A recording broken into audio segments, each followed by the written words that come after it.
All right, Perspective here with another video.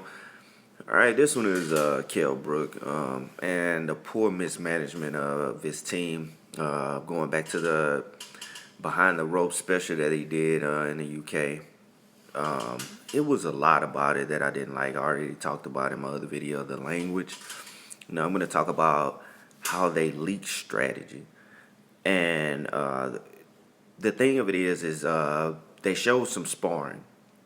And they also showed some of the mid work, but they showed the instructions.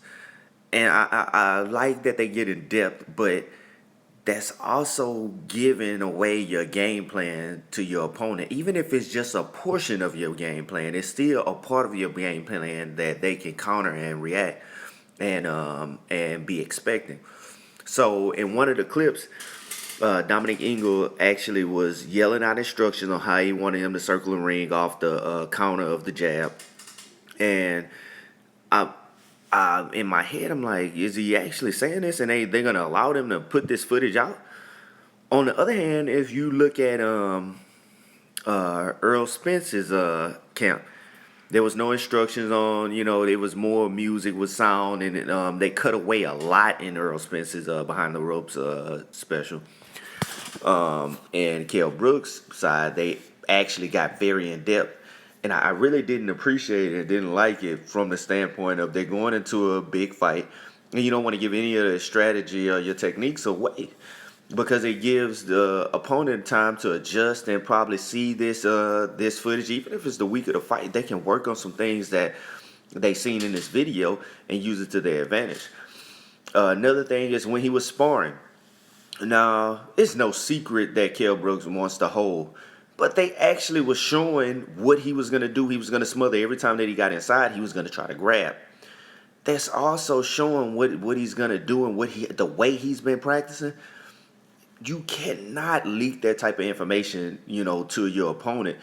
Even if it is short term before the fight, they knew you were going to grab, but they probably didn't know exactly how you were going to grab. It showed exactly how you was coming over the top and grabbing the other fighter. I just really did not appreciate the way that they gave away so much strategy in Kell Brook's Behind the Rope. And I feel like that's also another notch that makes it a lot more favorable for Errol Spence to counter, with being able to prepare and counter whatever he's bringing from the technique and strategy that they were leaking from the other side. I just think it's bad, poor mismanagement of the footage when they were doing their special. On the other hand, when I seen Errol Spence special, when they did the sparring, they cut away. It was no footage of sparring. It was, you see the back leg of one fighter. You didn't see even the other fighter in the frame. So you could tell on their side they're being very secretive. They didn't want to put out their strategy. They don't want to give no footage away of what they were doing. But it was just poor management in my opinion. You guys let me know what you think about Kell Brook and his team and the way that they went about the Behind the Rope special and leaking out a lot of footage of exactly what he was going to be doing in the ring, and Dominique yelling out the instructions of what he wanted him to do to the T in the ring, countering off the jab.